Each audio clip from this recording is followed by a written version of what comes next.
It's the winter of 1963, 10 o'clock at night. Dad's by the fire with the poker, pushing the embers together and piling wet coal on top. Not too much, just enough to keep it alive till morning. Get it right and the fire's still glowing at 6, but get it wrong and everyone wakes up freezing. If you grew up in 1960s Britain, that one small job before bed could make or break the next morning. And it was just one of the things in this video that every family did to get through winter. Let's see how many you remember. Millions of homes in Britain still had the toilet outside in the 1960s, especially terraces, not down the hall.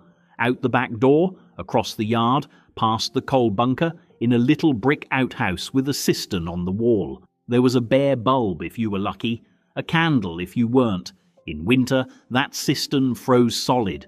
The water in the bowl froze too. Families had their own ways of dealing with it. Salt poured into the bowl at night, an old rug draped over the seat to stop it cracking with the cold.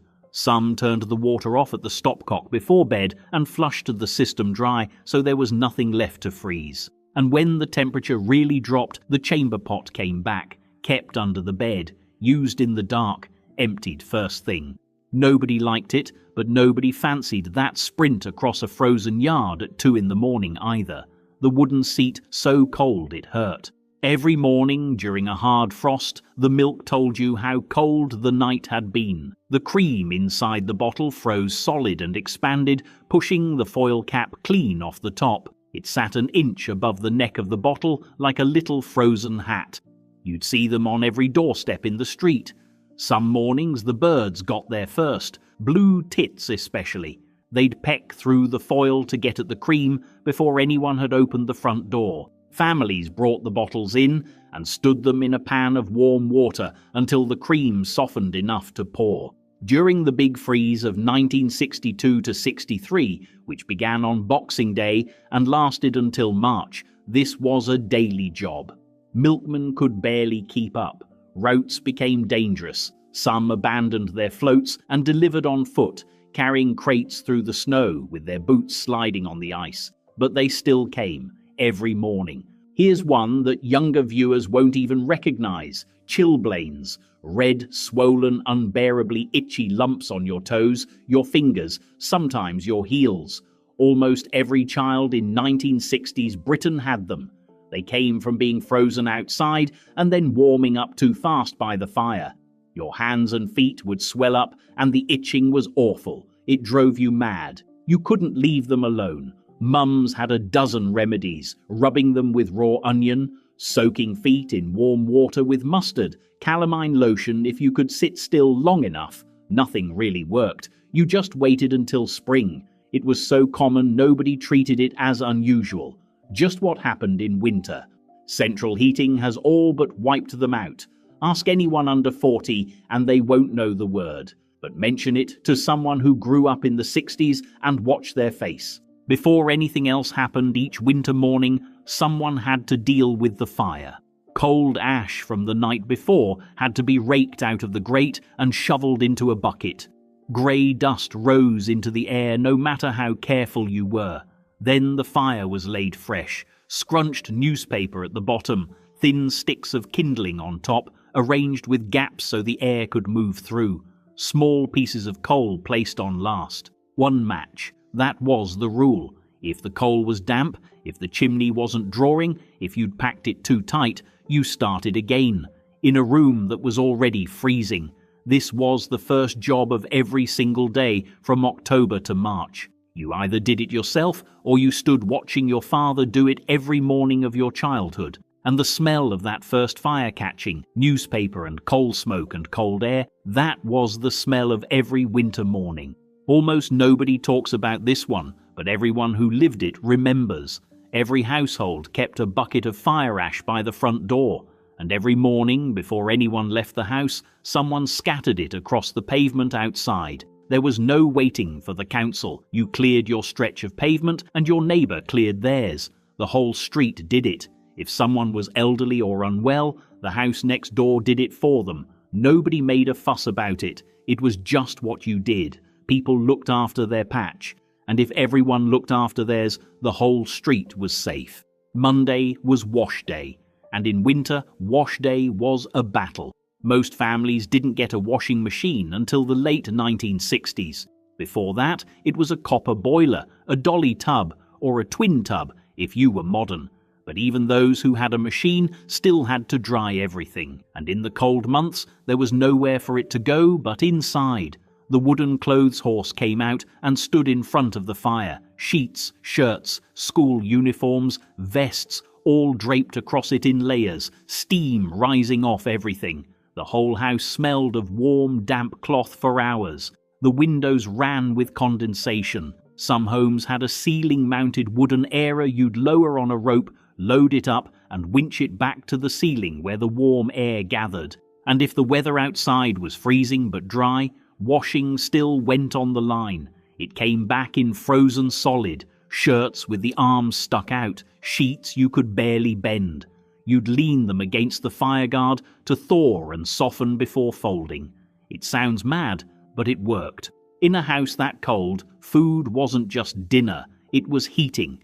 You warmed yourself from the inside because the house couldn't do it from the outside. Porridge every morning, made with water and a bit of sugar. Stews that sat on the fire all afternoon. A bit of shin beef, carrots, onions, potatoes, and an OXO cube to make the gravy stretch. The same stew could start on Sunday and still be going by Wednesday, topped up with whatever was left in the cupboard. Bread and dripping got you through the gaps. The fat saved from the Sunday roast, spread on thick slices with a pinch of salt. And last thing at night, a cup of cocoa or Horlicks before bed, because going to sleep warm made all the difference. The coal fire heated one room, the living room. Everything else was cold. The kitchen was bare. These were real meals made by real families. From split-level houses in Ohio to ranch homes in California, dinner had to make sense during one of the most economically challenging decades in modern American history. Inflation was rising, gas was scarce, budgets were tight. Families sat down to hearty, filling meals night after night. So let's dig into 25 ground beef classics that quietly kept America fed through the inflation crisis, gas shortages, and the turbulence of the early 1970s. And if you're enjoying this trip through food history, hit subscribe and ring the bell so you don't miss what we uncover next. 1. Dutch oven meatloaf with crackers. Nothing captures early 70s ingenuity quite like stretching a meatloaf with a full sleeve of saltines. Between 1972 and 1974, beef prices jumped nearly 40% after herd reductions and price controls under President Nixon created unintended chaos. Home cooks responded the only way they knew how, by making do. The mixture went into a greased Dutch oven topped with strips of bacon and baked low and slow. The crackers absorbed the fat, giving the loaf a tender, almost airy texture, while the bacon created a glossy mahogany finish. 2. Tater tot casserole. Before Instagram sheet pan dinners, there was tater tot casserole, golden, bubbling, and proudly practical. Introduced in the 1950s, tater tots became a budget hero in the 1970s. A single bag could top an entire casserole and feed 6 people. Ground beef browned with onions formed the base. Cream of mushroom soup mixed with sour cream added creaminess. Cheddar melted across the top. Then came the frozen tots, lined up neatly before heading into the oven. 40 minutes later, you had crispy potatoes on top and creamy, savory filling underneath. 3. Sloppy Joes. Sloppy Joes hit their cultural peak in the early 70s. With 1 pound of ground beef and an inexpensive can of sauce, dinner was handled. Brown the beef, stir in the sauce, simmer, and pile it high onto soft white buns. Sweet, tangy, and unapologetically messy, it was kid favorite and parent lifesaver. No complicated prep, no expensive ingredients, just working class fuel served in front of the television. 4. Beef tacos. The early 70s marked America's first big mainstream embrace of Tex-Mex flavors. Taco kits made exotic food feel accessible. Ground beef simmered with a seasoning packet became the filling for crispy corn shells topped with lettuce, tomatoes, cheddar, and sour cream. Were they authentic? Not even close, but they were a gateway, an introduction to flavors beyond meat and potatoes. Taco night felt adventurous without being risky. 5. Beef paprikash. Hungarian immigrants brought paprikash to the Midwest long before the 70s, but during tight economic times, ground beef replaced pricier cuts. Onions, sweet paprika, broth, and sour cream created a rich, brick-red sauce poured over egg noodles. It was comforting, deeply flavorful, and budget-conscious, an old-world dish adapted to new-world realities. 6. Stuffed cabbage rolls. Known as golapki or dolted kapusta, stuffed cabbage rolls became Sunday staples in working-class neighborhoods. Tender cabbage leaves wrapped around a mixture of ground beef and rice, then baked in sweet and sour tomato sauce. They took time, they required patience, but they showed care. In an era when many women were still expected to manage the household full-time, these rolls were proof that dinner wasn't just a meal, it was love. 7. TV dinner Salisbury steak. Swanson's frozen dinners boomed as dual-income households increased, but many families recreated Salisbury steak at home. Ground beef patties mixed with breadcrumbs and onion soup mix were pan-fried, then smothered in brown gravy. It wasn't steak, but it didn't need to be. Served in front of the TV, it symbolized convenience meeting nostalgia. 8. Calico beans. A potluck favorite, calico beans combined ground beef, bacon, and several types of beans in a sweet, sticky sauce made from ketchup, brown sugar, mustard, and molasses. It baked into something rich, smoky, and deeply satisfying. Cheap ingredients, big flavor, perfect for feeding a crowd. 9. Johnny Marzetti.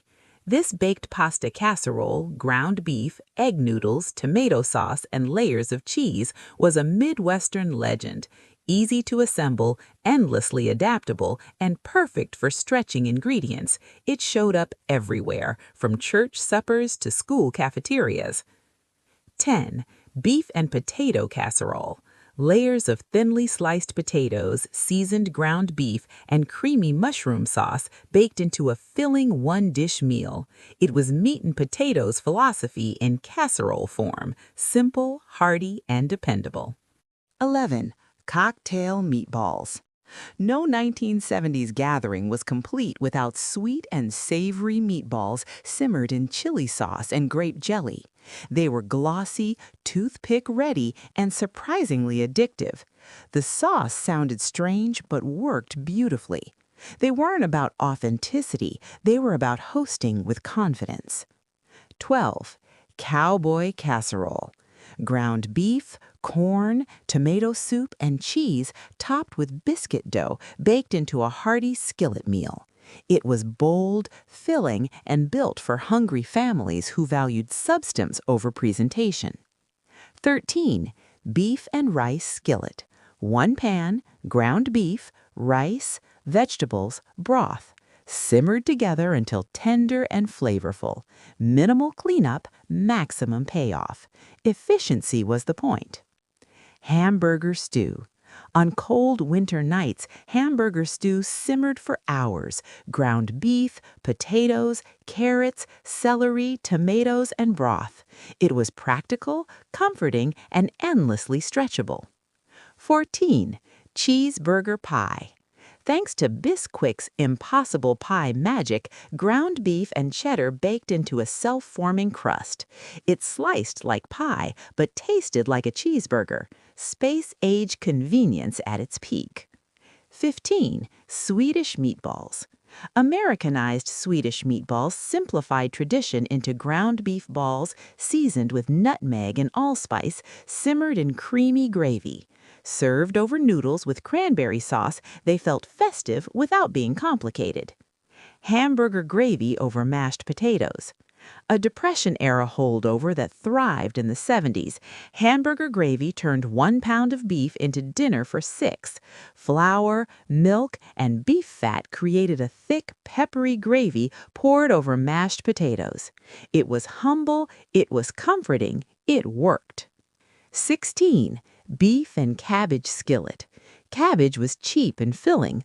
Cooked down with ground beef and onions, it became tender, sweet, and deeply savory. It stretched budgets without sacrificing flavor. 17. Meatloaf muffins. By baking meatloaf in muffin tins, cooks cut the cooking time in half. Each portion developed a caramelized crust all around, practical and kid-approved. 18. Porcupine rice bake.